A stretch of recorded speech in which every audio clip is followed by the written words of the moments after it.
శుక్లాంబరధరం విష్ణుం శశివర్ణం చతుర్భుజం ప్రసన్నవదనం ధ్యాయేత్ సర్వవిఘ్నోపశాంతయే. ఓం గం గణపతయే నమః.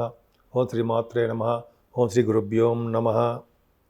మా ఆది ఆస్ట్రాలజీని చూస్తున్నటువంటి మీ అందరికీ పేరు పేరున నా హృదయపూర్వక నమస్కారాలు. నేను మీ వాడ్రి నారాయణరావు శర్మ, CMA చేశాను, MA ఆస్ట్రాలజీ కూడా చేశాను 1999లో. సరే అది పక్క పెడదామండి. ఇప్పుడు మనం జనవరి 1 నుంచి 31 జనవరి వరకు కూడా, అంటే 2026 గ్రహాల యొక్క ప్రభావం ఎలా ఉంటుంది 12 రాశి వారి మీద కూడా తెలుసుకుందాం. దానికంటే ముందర మీరు మీ జాతకాలు చూపించుకోదలుచుకుంటే మీరు మా ఆది ఆస్ట్రాలజీని కన్సల్ట్ చేయొచ్చండి. లేదా మీ ఆది ఆస్ట్రాలజీకి మీరు ఫోన్ చేయొచ్చు. 7075389589 7075389589 కాల్ చేయొచ్చు.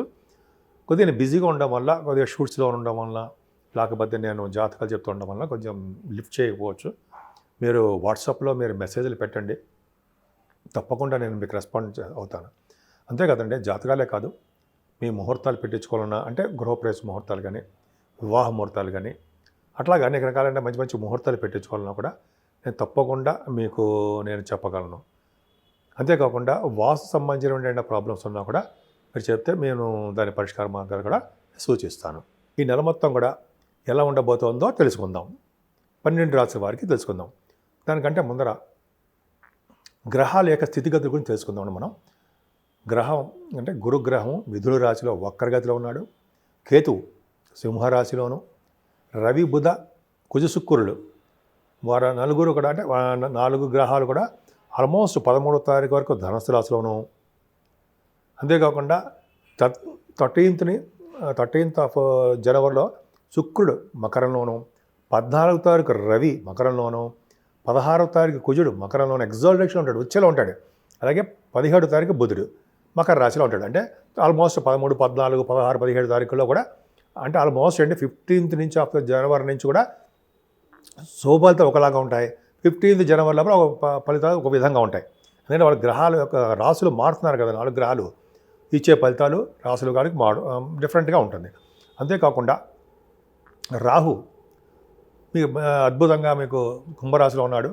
అంతేకాకుండా శనీశ్వరుడు మీనరాశిలో. ఈ విధంగా 9 గ్రహాలు కూడా 12 రాశిలో ఉన్నాయండి.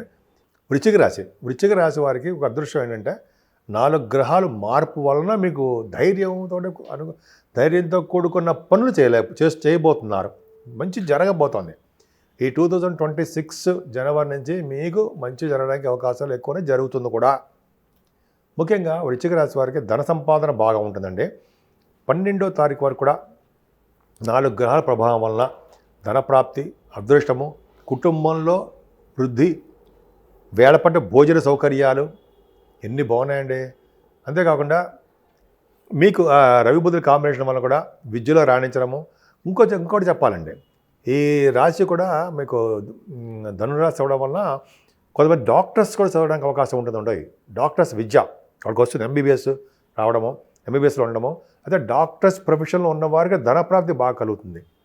అలాగే ఇంజనీరింగ్ విద్య, అలాగే గణిత శాస్త్రం, మ్యాథమెటిషియన్స్, టెక్నికల్ ఎడ్యుకేషన్ ఇలాగ ఉండడమే కాకుండా ఫైనాన్స్, ద్వితీయ భవనం రవి బుధుల నుండి గురుదృష్టి ఉంటే ఫైనాన్స్ రంగంలో ఖచ్చితంగా అవుతారు. మీరు మీ జాతకంలో కూడా చూసుకోండి, ద్వితీయ భవనం రవి బుధుల నుండి గురుదృష్టి ఉందంటే వాళ్ళు ఖచ్చితంగా ఫైనాన్స్ అంటే ఆడిటర్స్గా అవుతారు. అంటే ఫైనాన్స్ రంగంలో విద్య వస్తుందని చెప్తాం. Government auditors, statutory auditors, CA, CMA అటువంటి విద్యలు బ్రహ్మాండంగా వస్తాయి. మీకు ధనప్రాప్తి కలుగుతుంది. కంటిన్యూస్ ఫ్లో ఆఫ్ మనీ మీకు ఉందండి. కంటిన్యూస్గా మాట్లాడిస్తూ ఉంటారు. మాటకారితనం అంటారు సరే, మాట బాగా మాట్లాడుతుంటారు వృశ్చిక రాశి వాళ్ళకి. కానీ సీక్రెసీ ఎంతవరకు మాట్లాడాలో అంతవరకు మాట్లాడతారు. ఈసారి ఇప్పుడు ఏదో బుధుడి వలన ఎక్కువ మాట్లాడేస్తుంటారు. అది పక్క పెడితే మీకు మీలో కొంతమందికి పాటలు పాడే శక్తి ఉంటుంది, మంచి అవకాశాలు ఉంటాయి. వాళ్ళు బాగా గ్లామరస్గా ఉంటారు. పాటలు కూడా పాడి అద్భుతమైన ప్రపంచంలో మీరు ఉంటారు. అంటే అద్భుతమైన ప్రపంచంలో ఉండమంటే మీకు చక్కగా మంచి యోగం ఉంటుంది. విదేశాలు వెళ్ళడానికి కూడా ప్రోగ్రామ్స్ సక్సెస్ చేసుకుంటారు. ఇక 4 గ్రహాలు మీకు మంచి యోగాన్ని కలిగిస్తున్నాయండి. అంటే 4 గ్రహాలు అంటే రవి బుధ కుజ శుక్రులు 3వ భావంలో సూపర్గా ఉన్నారు. ధైర్యం అంటే మీరే. ప్రతి విషయంలోనూ ధైర్యంతో ముందుకు వెళ్ళిపోతుంటారు. చక్కటి తెలివితేటలు ఉంటాయి, చక్కటి ఐడియాలు కూడా వస్తుంటాయండి మీకు. మంచి మంచి ఐడియాలు రావడము, దానివల్ల మీకు వృద్ధి కలగడము జరుగుతూ ఉంటుంది. కమ్యూనికేషన్ స్కిల్స్ని బాగా పెంచుకుంటుంటారు. ముఖ్యంగా మీ తోబుట్టువులంటే బాగా ఇష్టం. తీర్థయాత్రలు చేస్తూ ఉంటారు. మీ తమ్ముళ్ళని చెల్లెళ్ళని కలుస్తూ ఉంటారు. ఆభరణాలు కానీ వాహన సౌఖ్యము కొనుక్కోవడానికి అవకాశం మీకు ఉంది. అంతేకాకుండా పనులందు పట్టుదల విపరీతంగా ఉంటుంది. పట్టుదల ఎక్కువ ఉంటుందండి. కార్యదీక్ష పట్టుదల స్థిరంగా ఉండడము, కన్ఫ్యూజ్ కాకుండా ఎప్పుడు మీరు బాగా పర్ఫెక్ట్గా మీరు ఉంటారు. గొప్ప అదృష్టం ఉండదు. ఎందుకంటే ఆ థర్డ్ భావం బాగుందంటే అన్ని రంగాల్లో విజయం సాధించినట్టే. శత్రువులు కూడా మీకు ఉండరు. పైగా అసలు యాక్చువల్గా కుజుడు కనుక ఎగ్జాల్టేషన్ మీ లగ్న మీ రాశి కుజుడు ఉచ్చ స్థితిలో ఉన్నాడంటే, అది కూడా మకర రాశిలో ఉన్నాడంటే కుజుడు ఇచ్చే ఫలితం ఎలా ఉంటుందంటే వాహనాలు కలిగేట్ చేస్తూ ఉంటాడండి. ఖచ్చితంగా వాహనాలు ఉంటాయి, సుఖపడతారు. వాహనం వల్ల సుఖాలు, అధికార యొక్క అండదండలు, అధికార ప్రాప్తి, సంపదలు పెరగడము, బంధువుల యొక్క ఆదరణ, స్నేహము, ప్రభుత్వం సంబంధించిన ఉద్యోగ ప్రాప్తి, ఇవి కలగడానికి ఎక్కువ అవకాశాలు లేదండి. బ్రహ్మాండంగా ఉన్నాయి కదా. అదొక గొప్ప అదృష్టం అండి. మూడో భావంలో ఉండడం వల్ల మీకు అన్ని విధాలుగా ఈ నెల మొత్తం కూడా మంచి సోమముహూర్తం, అంటే సోమముహూర్తం అంటారు కదా, మంచి గొప్ప అదృష్టంతో మీకు ఈ సంవత్సరం స్టార్ట్ అవుతుంది. అంతేకాకుండా ఫారిన్ కంట్రీస్ కూడా వెళ్తారండి మీరు. విదేశ పర్యటన చేయడానికి అవకాశాలు ఎక్కువ ఉన్నాయి. ఆభరణ ప్రాప్తి ఉంటాయి. అలాగే తల్లిగారికి బాగుంటుంది. అలాగే మీకు రైతులకి చాలా ఫైనాన్షియల్ స్టేటస్ పెరుగుతుంది. పెరగడమే కాదండి, వాళ్ళకి అదృష్టం కూడా బాగుంటుంది. అంతేకాకుండా వాహనాలు కానీ గృహ సౌఖ్యం కానీ ఉంటుంది. సంతానం వలన మీకు కొంత ఇబ్బంది కలగడానికి అవకాశం ఉంది. ముఖ్యంగా ఆడపిల్లలు, అంటే చదువులు రావట్లేదనో లేకపోతే చిన్న చిన్న కారణాలు ఉంటాయి. నేను ఉదాహరణ చెప్తానండి. అంటే సంతానం లేట్ అవ్వడము, సంతానం వలన ఇబ్బంది కలగడము, ఆడ సంతానం పుట్టడము, అదృష్టం కదా. లక్ష్మీదేవి పుడుతుందంటే అది గొప్ప అదృష్టం అండి. ఇలా బాగుంటుంది. కానీ మీకు దగ్గరకు వచ్చే సంబంధాలు ఆగిపోతూ ఉండడము జరిగేవి ఇప్పటివరకును. ఇక్కడి నుంచి అలా జరగవండి. మీరు కష్టపడుతున్నారు. ఖచ్చితంగా మీకు మంచి యోగం కలగడానికే, అంటే భార్యాభర్తల యొక్క అనురాగ దాంపత్య జీవితం కానీ భార్యాభర్తల కలయిక కలిసి ఉండడము బాగుంది. ముఖ్యంగా కోర్టు సంబంధించిన రిలేటెడ్ సంబంధించిన విషయాల్లో మీకు ఏ ప్రాబ్లమ్స్ ఉండవు. సడన్ గెయిన్స్ మీకు ఎక్కువ వస్తాయి. ఊహించని డబ్బులు మీకు వస్తున్నాయి. పూర్వీకుల ఆస్తిపాస్తులు వాటిలో కోర్టులో ఉంటాయి కొంతమందికి ఆస్తి గొడవలని, అవి వస్తాయి. అన్నీ మీకు ఫేవరబుల్ రిజల్ట్స్ వస్తాయి. అంతేకాకుండా ఈ నెల నుంచి కూడా భాగ్యము వృద్ధి అవుతోంది మీకు. భాగ్య వృద్ధి అంటే ఏంటంటే అర్థం అంటే లక్ష్మీ స్థానం, అదృష్ట స్థానం పట్టుకోబోతుంది. తీర్థయాత్రలు చేయబోతున్నారు. సుబ్రహ్మణ్య స్వామి ఆలయాల దర్శనాలు కానీ, అంటే వెంకటేశ్వర ఆలయాలు కానీ, అంటే సుబ్రహ్మణ్య స్వామి ఆలయాలు, వెంకటేశ్వర స్వామి యొక్క దేవాలయాలు, అట్లాగా మీరు తీర్థయాత్రలు చేసుకోబోతున్నారు. అంటే కాశీ వంటి క్షేత్ర దర్శనాలు కూడా మీకు ఎక్కువ అవకాశాలు ఉన్నాయండి. ముఖ్యంగా రియల్ ఎస్టేట్ బిజినెస్లో బాగా డబ్బు సంపాదన మీకు ఉంటుంది. మీ రాష్ట్రాధిపతి కూడా బాగున్నాడు కాబట్టి రియల్ ఎస్టేట్ రంగము, ఫార్మా రంగము, ఆటోమొబైల్ ఇండస్ట్రీస్, ఇవన్నీ రకరకాలుగా మంచి యోగవంతంగా ఉందని చెప్పచ్చు. ముఖ్యంగా ఉన్నతమైన విద్య మీకు వస్తుందండి. దాని వలన విదేశీ పర్యటన చేయడానికి కూడా మీరు వెనకాడరు. విదేశాలకు వెళ్ళిపోతారు, చదువుకుంటారు, వీసా స్టాంపింగ్ అయిపోతుంది, సక్సెస్ అవుతుంది. అంతేకాకుండా మీ రాశి వారికి, అంటే మీ మకర రాశి కాదు, వృశ్చిక రాశి వారికి ప్రొఫెషనల్గా చాలా బాగుంటుందండి.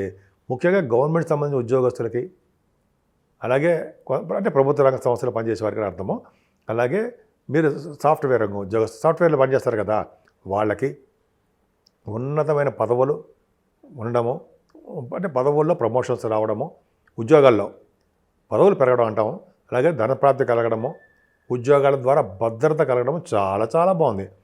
ఏదేమైనా మీరు చేస్తున్న వ్యాపారాల్లో కొద్దిగా లాసులు రావడానికి మాత్రము అవకాశం ఉంది. ఏదేమైనా వృశ్చిక రాశి వారు కొత్త సంవత్సరం నుంచి మంచిగా స్టార్ట్ అవుతుందండి. ధైర్యంతో మొదలవుతుంది. అలాగే ధైర్యంతోనే అన్ని పనులు, శుభకార్యాలు, శుభాలు అన్నీ జరిగి తీరుతాయి మీకు. ముఖ్యంగా ఈ నెల మొత్తం కూడా మనకి పరమ పవిత్రమైన మాసం అండి. ముఖ్యంగా 14వ తారీఖునే సూర్యభగవానుడు మకర రాశిలో ప్రవేశిస్తున్నాడు. అంతేకాకుండా ఆ రాశిలోనే కుజుడు ఎగ్జాల్టేషన్లో ఉన్నాడు. సరే, పక్కన పెడితే మకర రాశిలోకి సూర్యభగవానుడు సంక్రమణము అంటాం, మకర సంక్రమణము. దానివల్ల ఉత్తరాయణ పుణ్యకాలం స్టార్ట్ అవుతుంది. అప్పటి నుంచి అంటే 14 జనవరి నుంచి ఉత్తరాయణ పుణ్యకాలం స్టార్ట్ అవుతుంది. అంటే మకర రాశి నుంచి కర్కాటక రాశి వరకు సూర్యభగవానుడి యొక్క గమనము అంతా కూడా ఉత్తరాయణ పుణ్యకాలము అంటాం. సరే, అదొకటి.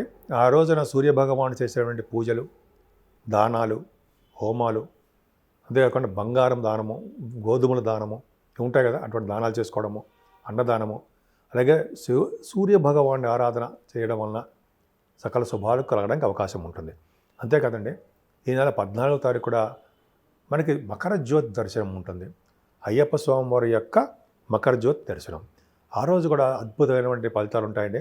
ఎందుకంటే ఈ నెల మొత్తం కూడా అయ్యప్ప స్వామిని పూజించడం ఒకటి, సూర్య భగవాన్ ఆరాధన, ఈ ఇద్దరు కూడా చాలా అద్భుతమైన ఫలితాలు ఇస్తారండి. అంటే సూర్య భగవానుడు, అయ్యప్ప స్వామి వారు కూడా అద్భుతమైన ఫలితాలు ఇస్తారు మనకి. అంతేకాకుండా జ్యోతి దర్శనం కూడా మహాపుణ్యం అని అంటాం కదా. సో అదొకటి, జ్యోతి దర్శనం చేసుకోవడము అది చాలా పుణ్యం. సో ఈ విధంగా చేసుకుంటూ ఉండడము. 6వ తారీఖు కూడా సంకటహరి చతుర్దశి వస్తుందండి. అంటే పౌర్ణమి వెళ్ళినటువంటి చవితి. ఆ రోజు కూడా 6వ తారీఖు, సుమారుగా 6వ తారీఖు అనుకుంటా, ఆ రోజు కూడా ఇలాగా పూజలు చేసుకోవడం వల్ల, వినాయకుడికి గరికతోని పూజ చేయడం వల్ల, స్వామివారికి ఉండ్రాళ్ళ నైవేద్యం పెట్టడం వల్ల సకల దోషాలు కూడా, అంటే 12 రాసుల వారికి ఉన్నటువంటి దోషాలు పరిహారం అవుతాయండి. అంటే కొంతమందికి వివాహాల కోసము ట్రై చేస్తుంటారు, ఉద్యోగాల కోసము, కొంతమంది ఏమో ఫారిన్ కంట్రీస్ వెళ్ళడము, విద్య కోసం ఇలా ప్రయత్నిస్తుంటే ఈ పూజలు చేసుకోవడం అంటే చాలా మంచిది. అంతేకాకుండా రాహుకి, కేతువుకి, శనీశ్వరుడికి కూడా పూజలు చేసుకోవడము, జపాలు, దానాలు, హోమాలు చేయించుకోవడం వల్ల చాలా మటుకు కూడా ఈ చెడు ప్రభావం, అంటే రాహు వలన, కేతువు వలన, శనీశ్వరుడు వలన వచ్చే చెడు ప్రభావాలు మీకు బాగా తొలగిపోయి శుభాలు జరగడానికి ఎక్కువ అవకాశాలు ఉంటాయి.